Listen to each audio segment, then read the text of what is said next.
Good evening, everyone. How's it going out there? Welcome back here to a Thursday night. December 4th, 2025 is the date here. 9:36 p.m. California time. Latest activity shows a 1.0 across California, also a 2.6 here in the red flag. Looks like it's out there across the Indonesia area.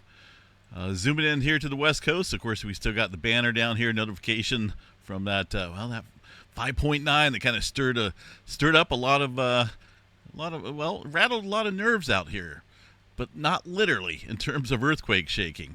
That was a false report from a 5.9 there outside of Reno, Nevada. Now, sometimes USGS tends to not report earthquakes. Maybe they're removing some earthquakes, right?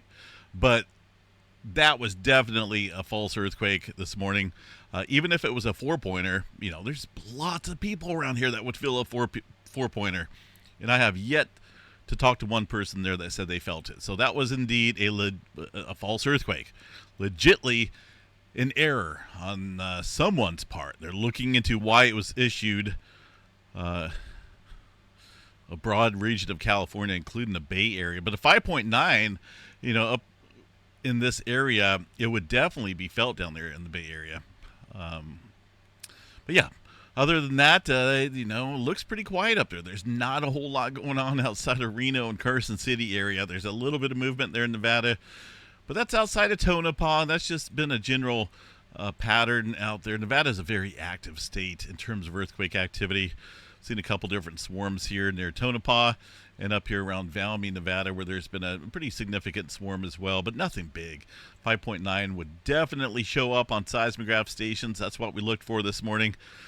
I appreciate all the reports that were coming in, though, from you folks out there letting me know that you got the early alert notification system. And for those that are asking, once again, it's called MyShake. Just type it into your store, your phone store. I believe it's available for Washington, Oregon, and California. I think I'm definitely here in California. But aside from that, I don't think there's any other states that participate in that.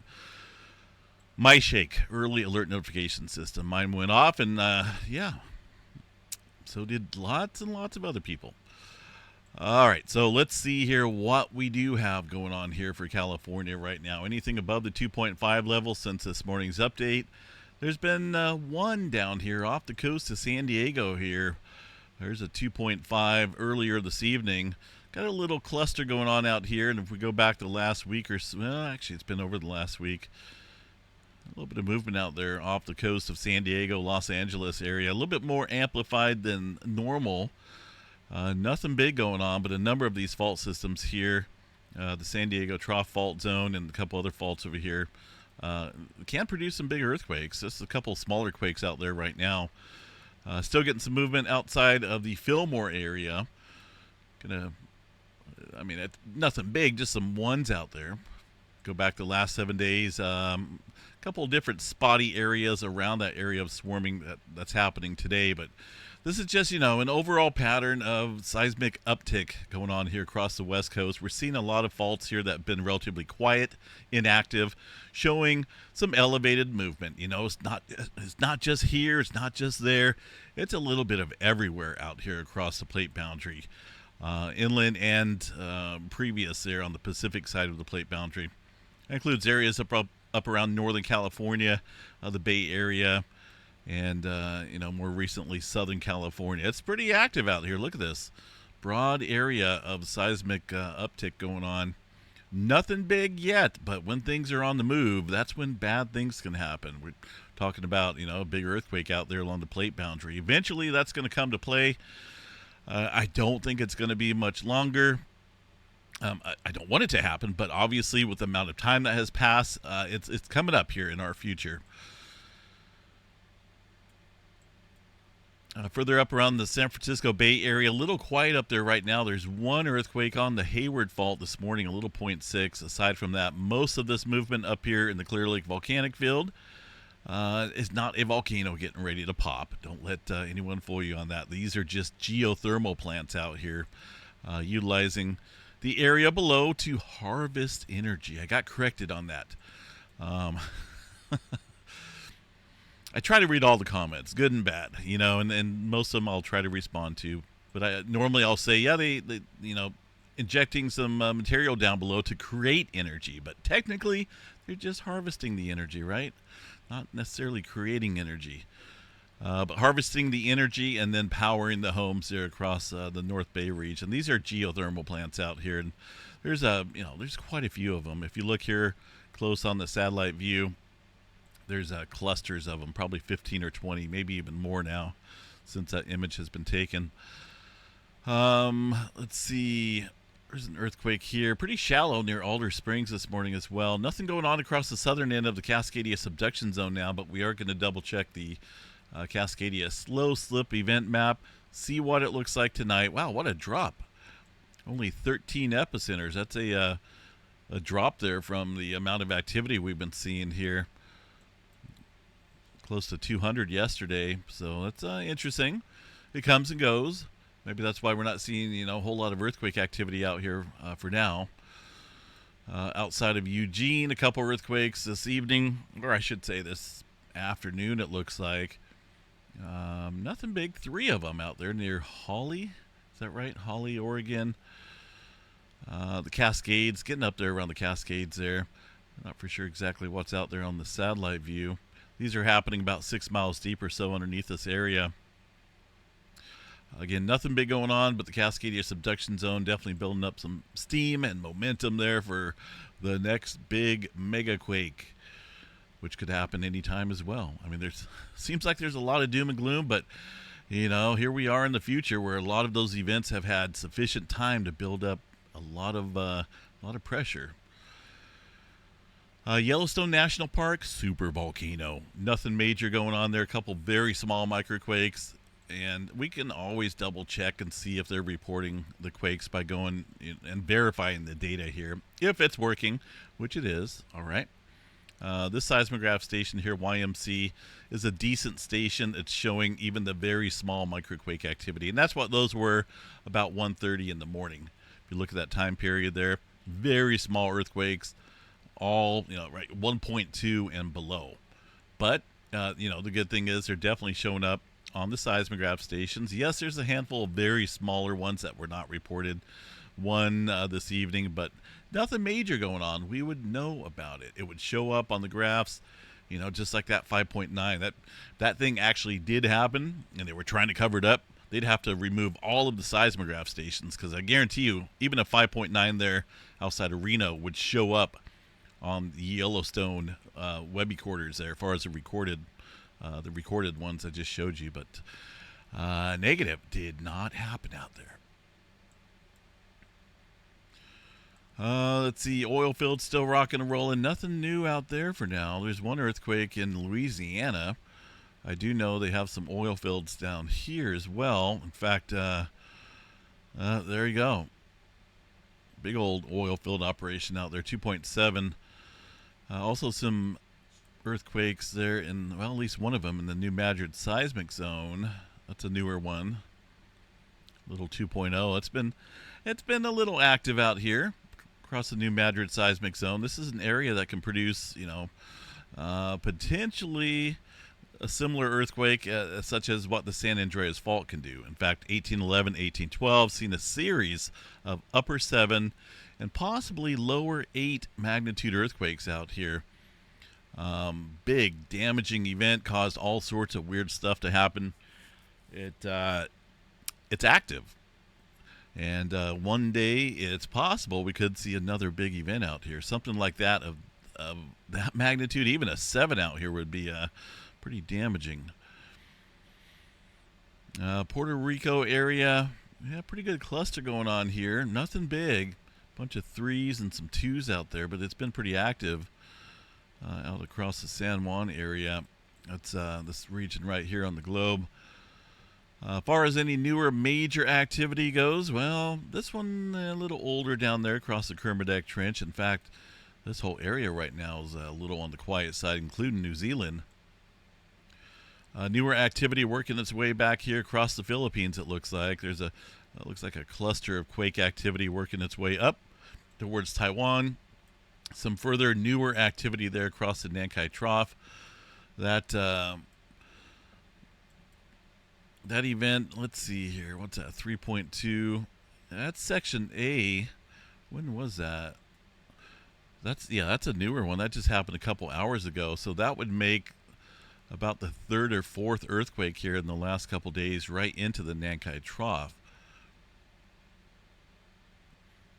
So we do have to watch that. That's capable of producing a mega quake, and there's definitely been some interesting activity around it here. Curl Cam Chatka, a couple fours up there. Pretty good cluster going on. Looks like the latest quake, though, around the big island of Hawaii, which we're going to go check in on real quick. There it is, 1.7. 18 miles deep. A lot of deeper activity here recently. Let's go over to the Kilauea Volcano website from the USGS. See if they're working. Sometimes late at night they have some issues. I don't know why, but looks like it's working. So we're waiting on episode 38. The data here shows us what's going on underneath the ground as far as the deformation data goes. This is the past month. There's our most recent eruption there, episode 37. Lasted a very short time period. That little spike you see on there on the ground deformation was actually from a 4.5 or 4.6 underneath this area. And since then, we've seen a lot of interesting deep earthquake activity all underneath the big island of Hawaii. So something is in the works down there. I just don't quite know what it is. Really hasn't affected too much here in terms of the inflation. We did have a little bit of leveling out here early into this pattern, but I guess we'll have to watch and wait and see here what happens. Either way, the most recent eruption there at 37 was a very short-lived eruption and didn't quite go down to previous levels seen. So we're going to be looking at an eruption resume for episode 38 here pretty soon in a number of days, but it's probably not going to take as long as 37 did, just because of the that amount of magma that is still underneath the region and continuing to build. Let's see what else we got here. Nothing major going on across the Atlantic. That's just some typical movement there from, can't say really typical. It's just older activity there from this morning. Bunch of newer movement here, looks like, across the Peru Chile Trench. Pretty good cluster going on there. Aside from that, we'll kind of keep an eye on things out here. Let's check out space weather activity. I know things are, with this massive sunspot here, it's going to be one of those times here where there's just a huge, unbelievably huge sunspot region. Something we haven't seen. Well, this is probably the largest one we've seen this solar cycle. That's just going to sit there looking all pretty. And while it's facing the Earth, not going to do nothing until it gets back over here across the western limb away from the Earth. Watch. I bet you anything that's probably going to happen, but you never know. We do have this area back over here across the southwestern area of the sun. That is starting to grow quite a bit here. There's actually two newer regions out over here that are showing some complexity there, but they will be out of sight, out of mind here as they drift off towards the western limb of the sun and no longer visible. But we do have, this area out here to watch closely. This one up here looks like it's starting to decay a little bit. This is the source of the most recent X-flare and the source of a number of X-flares. Last time it was back out here on the Earth-facing side. So it went around, it's back again, but it looks like it's starting to die a little bit. This region here was the one that produced some M-flare activity here recently. Still a little bit of complexity there with a bunch of different colors indicating that magnetic structure. So we'll watch this. We got, number of active areas out here right now while they're still facing the planet. About a 25 to 30% chance. I noticed they dropped theirs by 5%, but I'm going to keep mine up there around 30% chance or so for X-flare. M-flare around 75% chance. And there's our most recent M-flare. Still starting to pick up a little bit here with some C-flare activity in the last couple hours, but we do have, a decent flare threat there. No major roars in the forecast for now. Things are kind of quiet. Looks like maybe down the road here a G1 class storm. We'll have to check back on that as we get a little bit closer to that time period. Beautiful moon out there. I don't know if you guys seen it. I caught it before the fog rolled in here in Northern California, but beautiful. I think they call it the cold moon. Last full moon of the year. All right, what else we got here? Nothing major as far as severe weather goes. Pretty quiet out there across the board. We'll take a look here at the forecasted weather models, see what's in store here for the country. A lot of cold air coming down there from the north, from Canada. Winter is definitely hanging out here. We got the fog in the Central Valley. It came in, rolled in tonight, so we're probably going to get that for the next couple days. Unless we get some major pattern change out here. Man, look at all that cold air. Of course, with ridging, that's going to, apply the pressure up here and then bring down the pressure on that back or the front side here of high pressure. That's where the cold air is going to dip down there. Not a whole lot of precipitation associated with that, but man, I'm very, man, oh, geez, please, come on, bring us some rain. I don't want a dry December. That is not good. So this is a ways out. These weather models keep pushing all the storms up north to Washington and Oregon. I'm hoping for a change here that will bring the rain back to Northern California. Because sharing is caring, right? So, up in the Pacific Northwest, they get quite a bit of rain. But they're actually, they're a little low. Let me see, is this it? No, this is it right here. They're actually a little low in terms of their precipitation right now. If we go back the last 7 days and check out the precipitation anomaly map, well, that's pretty dry out there. Let's go up here real quick. This is just the last 7 days. Need some rain out here. If we go back the last 15 days, we can see where a lot of the rain was down there in Southern California. But even the Pacific Northwest here right now, granted we do have some storms coming up for them. It's been relatively dry. And December is one of our wetter months out here, so we need to get that. We need to get that storm track to shift south a little bit into Northern California. Let me show you guys the fog map out here. I seen it rolling in when I was trying to get some moon shots here, but it came in pretty quick. Satellite view. Of course, not going to see it because it's visible and it's dark, right? But there's definitely fog out, so I don't know if it will pick it up here with the low cloud map or not.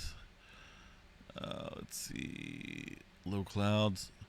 No, it's not even picking that up, but it is foggy out there across the Sacramento and the San Joaquin Valley. Clouds up north, high pressure out here, directing everything up north. Man, that high pressure needs to go away. It needs to go park somewhere else. Just definitely not out here in the Eastern Pacific. If it is, maybe keep it way down here. All right, what do we got here? Yeah, this is a new earthquake here that popped up in the last 5 minutes, a little 0.9, and that not a big earthquake, right? I'm not going to make that big of a deal of an earthquake on a 0.9, but the location there is of concern because it's at the southern end, the locked area of the southern branch of the San Andreas Fault, and that's the let's see here. That is, we had one up here yesterday, 2.0, a couple days ago actually. But it looks like there's, a little bit of clustering going on here just off of that locked area. And, any one of these could be foreshocks to something much bigger. What it's going to take to trigger the San Andreas Fault out here, who knows? But it's primed. It's about as primed as it can be. It really is. So we just got to be prepared. Make sure you download that app, okay? It's a pretty simple app to download.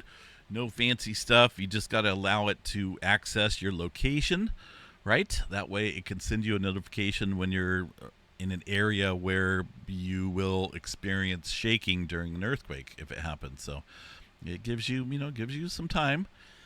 And occasionally you get these phantom quakes. They don't happen all that often there. So if it happened like daily, Man, I don't think I'd want to be woken up there early in the morning every time there's a false earthquake. I'd probably delete the app. But those fake, false, phantom earthquakes happen once every few years. It seems like, so not that big of a deal. Alrighty, have a good one, folks. We'll see you guys out here for the Friday morning update. Yes, Friday tomorrow. Take care. Stay safe. Have a good night.